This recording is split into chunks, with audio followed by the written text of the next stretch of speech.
आज चाहिँ फर्स्ट दिन चाहिँ हामी चाहिँ taxation in Nepal BBS third इयरको च्याप्टर 3 को प्रब्लम्सहरूको चाहिँ सल्युसन गर्न जाँदैछौँ र च्याप्टर 1 र 2 मा चाहिँ कुनै पनि प्रब्लम्सहरू नभएकोले हामी चाहिँ सिधै च्याप्टर 3 मा गइरहेका छौँ र यसको चाहिँ अगाडि चाहिँ थ्योरीहरू छ जुन चाहिँ हामीले पढ्नुपर्ने हुन्छ र यसको चाहिँ हामीले चाहिँ प्रब्लम्सहरू चाहिँ सल्युसन गर्नुपर्ने हुन्छ। धेरै प्रब्लम्स छैन यसमा, जम्मा 5वटा प्रब्लम छ र यो प्रब्लम्सहरू गर्नको लागि चाहिँ पहिला हामीलाई चाहिँ यसको केही कुराहरू यसको बारेमा चाहिँ केही कुराहरू चाहिँ थाहा पाउनुपर्ने हुन्छ हामीले है।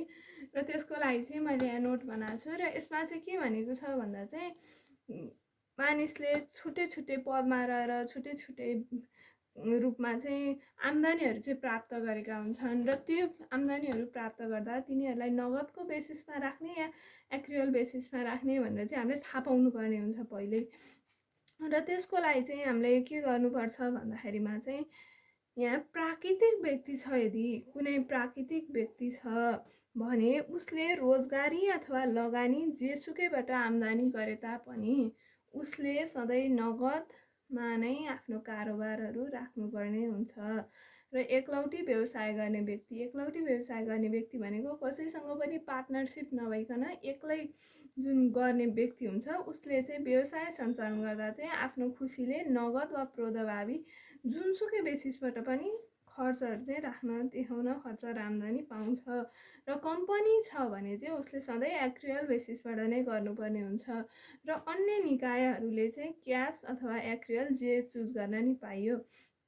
तर एकलौटी व्यवसायले यहाँ क्यास र एक्रियल दुइटै चुज गर्न पाइन्छ भनेको छ, तर उसले केही समय क्यासमा आफ्नो खर्च आम्दानी देखायो र त्यसपछि होइन अब चाहिँ म एक्रियल बेसिसमा देखाउँछु भनेर एक्रियल बेसिसमा जान चाहिँ पाउँदैन।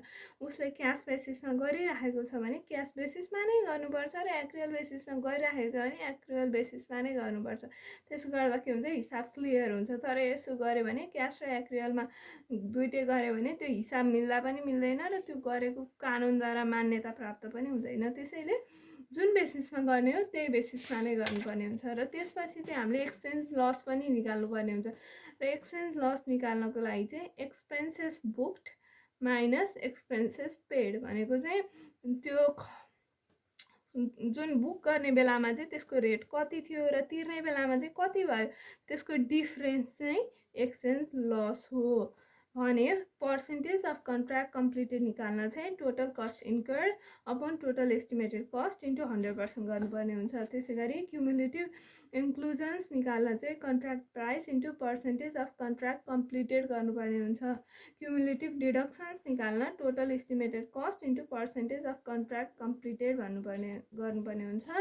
र यहाँ नोटमा चाहिँ के लेखेको छ भन्दा चाहिँ दीर्घकालीन करार लङ टर्म कन्ट्र्याक्ट्स 12 महिनाभन्दा बढी अवधिसम्म बहाल रहेको करार हो। लङ टर्म कन्ट्र्याक्ट्स भनेको चाहिँ त्यस्तो कन्ट्र्याक्ट्स हो जुन चाहिँ 12 महिनाभन्दा बढी चाहिँ त्यो चलिराखेको हुन्छ, त्यो चाहिँ के हो त लङ टर्म कन्ट्र्याक्ट्स हो भनेर चाहिँ हामीले बुझ्नुपर्ने हुन्छ। र यो सबैभन्दा बढी बुझ्नुपर्ने भनेको चाहिँ कुन कुरालाई चाहिँ कुन बेसिसमा राखिन्छ भनेर चाहिँ बुझ्नुपर्ने हुन्छ है।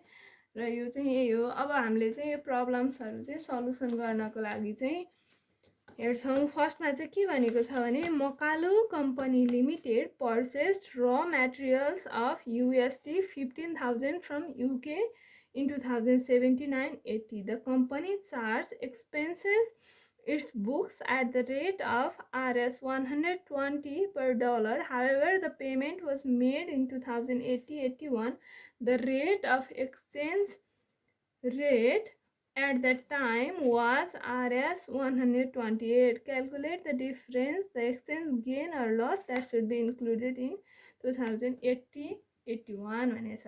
मकालु कम्पनी लिमिटेडले चाहिँ र मेटेरियल्स कच्चा पदार्थ चाहिँ USDबाट चाहिँ युकेबाट चाहिँ USD 15,000को चाहिँ किनेछ अरे। र उसले जब त्यो बुक गर्ने बेला म किन्छु है भनेर पहिले बुक गर्नुपर्ने हुन्छ र त्यो बुक गर्ने बेला चाहिँ त्यसको रेट चाहिँ 120 पर डलर थियो अरे भने अहिले जब उसले चाहिँ यो 80-81मा उसले बुक गरेको 79-80मा र अब तिर्न लागेको चाहिँ 80-81मा, यतिखेर चाहिँ त्यो रेट चाहिँ चेन्ज भएर चाहिँ 128 भयो अरे।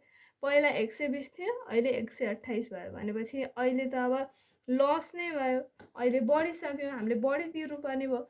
हो, त्यसैले चाहिँ अब यो गर्नको लागि चाहिँ सुरुमा के गर्नुपर्छ भन्दा चाहिँ एक्सपेन्सेस बुक्ड, त्यतिखेर बुक्ड गर्दा चाहिँ कति थियो त 120 थियो रेट, र कति हामीले चाहिँ किनेको हो त भन्दा 15,000 को चाहिँ किनेको हो, र त्यसैले 15,000 गरियो, र त्यति गर्दा चाहिँ 18 लाख आयो। र त्यसपछि एक्सपेन्सेस पेडमा चाहिँ कति थियो रेट 128 थियो, त्यसपछि 15,000 इन्टु गर्दा चाहिँ 19,20,000 आयो, र योबाट यो घटाउँदा चाहिँ कति आउँछ 1,20,000, र एक्सचेन्ज लस चाहिँ कति भयो त 1,20,000। एकदम सजिलो छ, हामी चाहिँ फर्स्टबाट चाहिँ सुरु गर्दैछौँ, यो चाहिँ जेरो लेभलबाट पढ्दै नपढेकोहरूलाई पनि सुरुबाट पढ्दा चाहिँ बुझियोस् भनेर चाहिँ सुरु गरेको हो। र the exchange loss RS 120,000 should be deducted as an expense in year 2079-80। र यो एक्सचेन्ज चाहिँ कहिलेको भयो त फेरि एक्सपेन्सेस चाहिँ 2079-80 को, किनकि यसले चाहिँ यो चाहिँ कम्पनी हो, र कम्पनीले चाहिँ के हुन्छ भन्दा सधैँ एक्रियल बेसिसमा चाहिँ आफ्नो खर्चहरू चाहिँ देखाउँछ, र एक्रियल बेसिसमा आफ्नो खर्चहरू देखाउनु भनेको नगद प्राप्त भए पनि नभए पनि यो बुक भइसकेपछि यो खर्च चाहिँ कहिलेको मानिन्छ अब 79-80 को मानिन्छ। त्यसैले चाहिँ यहाँ चाहिँ के भयो त यो चाहिँ एक्सपेन्सेस चाहिँ कुन इयरको देखाइन्छ त 79-80, तर रेट चाहिँ अहिलेको लागु भएर यहाँ एक्सचेन्ज लस देखाइयो, तर यो चाहिँ डेट चाहिँ पहिलाकै हुन्छ, किनकि यो एक्रियल बेसिसमा गर्छ कम्पनीले, यहाँ कम्पनी भनिएको छ, त्यसैले चाहिँ यो के भयो त कम्पनीको भयो, बुझ्नुभयो होला। त्यसपछि PP2 छ, PP2मा के भनिएको छ भने mister Rohit a furniture dealer keeps his account on a cash basis for tax purpose। Mister रोहितले चाहिँ के गर्यो अरे भन्दा आफ्नो अकाउन्ट चाहिँ क्यास बेसिसमा चाहिँ राखेको छ अरे ट्याक्स पर्पजको लागि, क्यास बेसिसमा है, यो चाहिँ ध्यान दिनुपर्ने हुन्छ। During income year 2080-81 he paid RS 2 lakh as advance of his rent for next year। 2080-81 चाहिँ उसले चाहिँ 2 लाख चाहिँ पछिको लागि भनेर चाहिँ अफिस रेन्ट चाहिँ अहिले नै तिर्यो रे। र similarly Hee collected RS 2 lakh from debtors of last years, र उसले चाहिँ पहिला पाउनुपर्ने व्यक्तिहरूबाट चाहिँ लास्ट इयरको पहिलाको पनि कलेक्टेड गर्यो अरे यही इयरमा 80-81 है। र calculate the income or expenses that should be included in 2080-81। Income र एक्सपेन्सेस जुन चाहिँ 80-81मा चाहिँ इन्क्लुड हुनुपर्छ त्यो निकाल्न भनेको छ। र had Mr. Rohit kept his account on an accrual basis, what would be added or deducted in 2080-81? उसले चाहिँ यदि आफ्नो अकाउन्ट चाहिँ एक्रियल बेसिस प्रोदभावी बेसिसमा चाहिँ राखेको भए चाहिँ कति चाहिँ डिडक्ट र कति चाहिँ एड हुनु पर्थ्यो 2080-81मा भनेर चाहिँ यहाँ भनिएको छ। र उसले चाहिँ क्यास बेसिसमा राखेको छ। क्यास बेसिसमा राख्दा के हुन्छ भन्दाखेरि चाहिँ क्यास जुन समयमा पायो त्यही समयमा चाहिँ त्यो आम्दानीको हिसाब राखिन्छ, र क्यास जुन समयमा गयो त्यही समयमा चाहिँ क्यासको हिसाब किताब राखिन्छ। जस्तै हामीले के भन्यौँ, रामले मलाई पैसा के गर्यो त अस्ति दिनुपर्ने थियो, तर अस्ति दिनुपर्ने थियो, अस्ति दियो भन्यौँ, तर दिन चाहिँ उसले आज दिएको भने अस्तिको हिसाब राखिँदैन, राखिन्छ के त आजकै राखिन्छ।